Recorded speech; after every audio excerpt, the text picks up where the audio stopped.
Hey guys, welcome to an interesting video on Wild Rift. So today we're back with a Sivir supplementary guide, and today we're going to be talking about Sivir without IE going for Mini Blaster. Now, if you guys remember, Sivir used to kind of go for this build, but as you guys can see now, IE is a lot more popular. You can see that the top guy actually has a 125% crit build. Second guy has IE, and the third guy actually doesn't have IE and has Magnetic Blaster instead. But either way, basically this build is the normal silver build, which is this, and then you swap out IE, and then you take instead, not that, but you take instead Magnetic Blaster. Now, we've already kind of tested,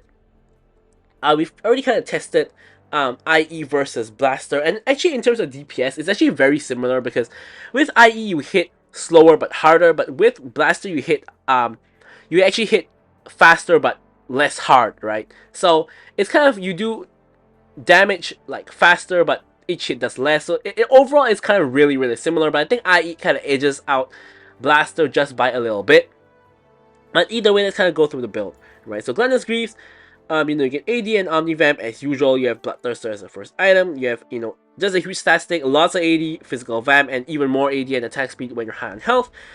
Some people actually like to go for, Shield Bow as well as the first item. But I always like to go for Bloodthirster. Navori, very important to get lower ability cooldowns. All three of your basic abilities are very important on Sivir, so it's really important to have Navori for the lower cooldowns, as well as, of course, the stats are great. Of course, here we have Blaster, more attack speed, and also the extra range. And then, of course, you have more Reminder, 4 Armor Pen, and Grievous Wounds. And last item, you genuinely go for a defensive option, but if you're against a very tanky team, something like a Black Cleaver is amazing as well, because Black Cleaver is actually a very tanky item, because it gives you 400 health, and just getting the Sunder passive, especially currently with only 4 times needing to stack, really easy to get that with Sivir, with all the bouncing boomerangs, and you can just shred them down, and they're going to be so squishy. Of course, other options are something like Maw, which is going to give you magic resist. Serpent's Fang is even a viable last item against a team with a lot of shields. Of course, you have something like Steric's Gauge as well, which you can go for as the last item. And for the runes, despite being nerfed, you still want to go for a Lethal Tempo for the additional range and attack speed. And then the general standard marksman loadout of Brutal, Giant Slayer, as well as Alacrity, as well as Bone Plating for the defensive stats.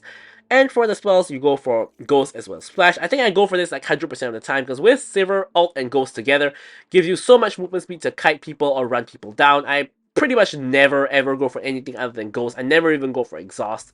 But you could go for Exhaust if you wanted to, if the circumstances are correct.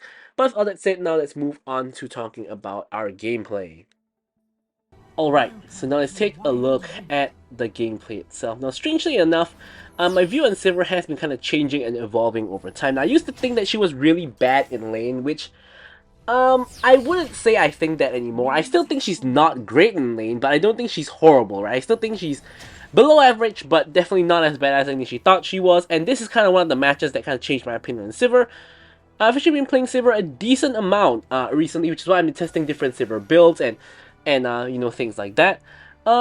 But you will see that basically, for Sivir to actually be good in lane, it kind of requires the enemy to do what Maokai is doing here, which is to stand near or inside their minion wave and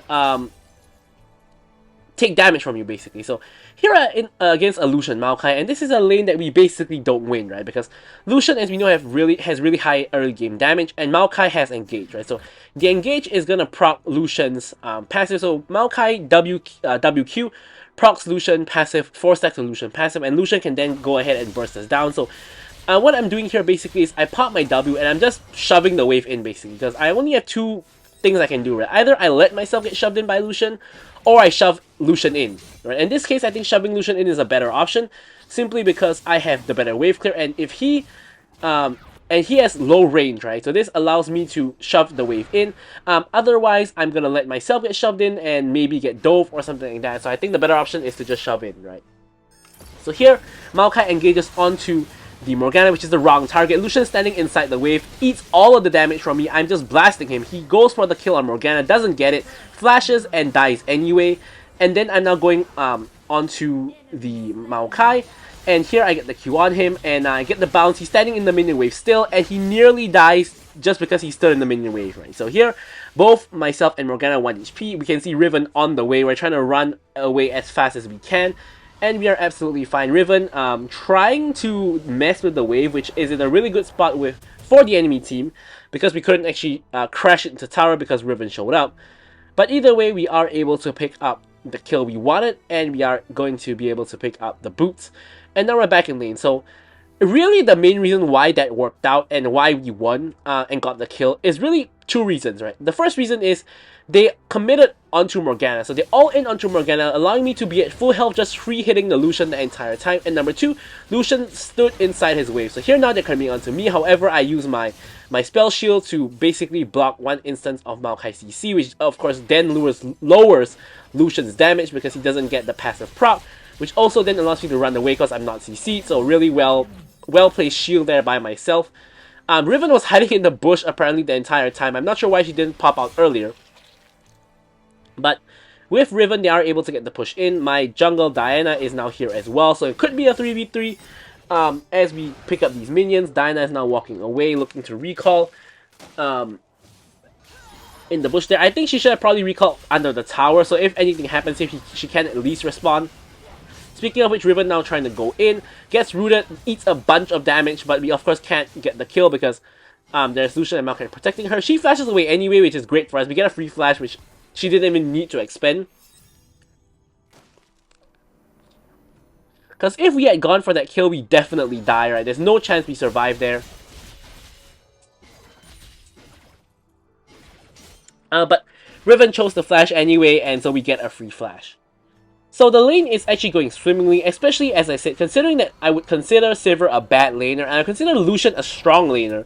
And the fact that a quote-unquote bad laner is actually winning against a quote-unquote strong laner is just insane, right? And the main way that this happens is, of course, the bad laner playing well and the good laner playing poorly, I guess you could say. Like Lucian there focused on Morgana, he stood in the wave, which then allowed me to just blast him, for free, which is really the only reason why I really got that kill and kind of quote unquote won there.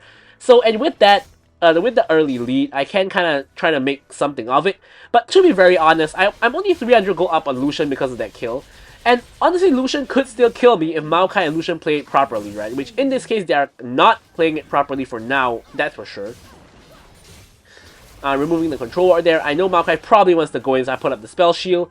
He doesn't actually end up going in, so spell shield goes on cooldown, which is a time where I'm vulnerable, which is why I'm standing pretty far back, so that Maokai cannot really engage on me easily. And even when the root hits, I'm not walking up to follow up because, one Q worth of damage on Maokai is not really going to matter in the grand scheme of things if I didn't get engaged upon. Now Riven is coming down through the Hex Gate, so we know she is near.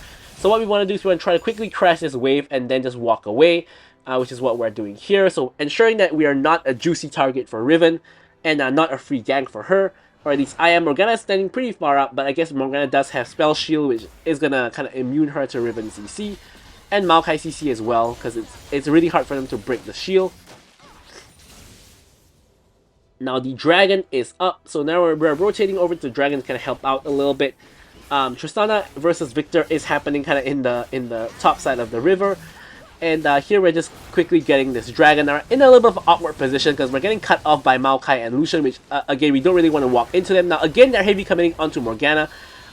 Here I pop the ghost and I pop the ult as well. Now I'm just blasting wherever I can. Riven is coming in and about to engage onto me. She stuns me. I run away, and huge Diana ulti comes in. Now I'm just trying to free hit. Unfortunately, I get hit by Maokai back towards the Lucian, which then leads to my death.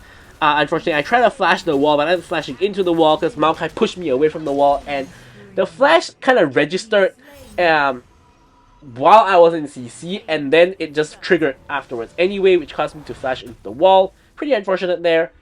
However, overall, I would still say in the grand scheme of things, it was not too bad. Like, we traded kills and we got the dragon, and it is going to be Infernal Dragon, which means that Infernal Soul is going to be the soul for this game. So we do have a chance of getting Infernal Soul if we get the next two dragons, so that's always going to be a lovely thing. Infernal Dragon, of course, is going to be the best dragon soul to get. And here once again we can just shove in. We can see that Riven is in mid, so we know that she's not here. Against Maokai and Lucian only, Maokai actually gets rooted, so he cannot engage on me. And we also have the Morgana shield as an added extra. Like, we have our own shield and we have Morgana shield as well, so really hard for us to get hit by CC if we both play it correctly. Of course, spell shields is prone to user error, so you can get hit by everything if you don't actually use the shield correctly. So there is that. And yeah, now they're trying to chip away at our tower, gonna quickly clear the wave, and we actually save the plate from dying there, which is great. And surprisingly, even though we are 1-1 and 4, we're actually the same amount of goal as the 1-4 and 1 victor, which is pretty sad. Because I would think we have a bigger lead. We do still have a pretty decent lead over Lucian though, which is great. We do have to be cautious to not get engaged on my Maokai though, which is why we're playing a bit cautiously. We just spell shield the Maokai sapling just because we can. Maokai now goes in onto Morgana once again, and once again Lucian standing in the wave. I'm ignoring Maokai, focusing Lucian. Lucian goes down, and Maokai once again running for the hills. I pop the ghost. He's really low, like a couple autos away from dying. My ult actually re-triggers the second portion, and this gives me the movement speed to run him down. And now with the lethal tempo fully stacked as well, I can just take out this tower and even take out the next wave as well if I want to, which of course I do. And then I can actually grab a reset for myself, run into another sapling, spell shield too slow this time, so I do end up taking the damage. Riven in mid lane, so no real danger here. And now we're at 3-1 and 4. Getting both components on Navori and getting the tower plus 2 kills is a huge goal injection for myself. Meaning that now I'm actually really fed, on par with my 4-1 Diana.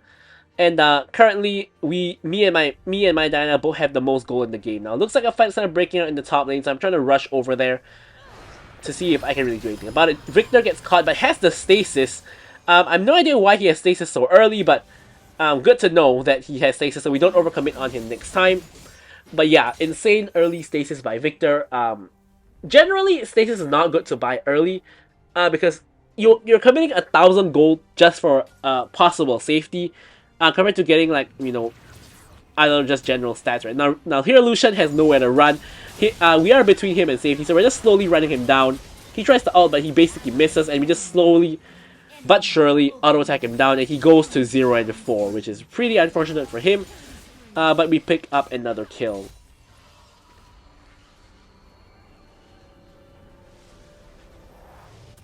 So with that, we reset, we pick up Navori Quick Blades, and here we're going to, we're searching for the Magnetic Blaster, I believe, because normal build involves building IE, so here we're fighting Magnetic Blaster just to get that.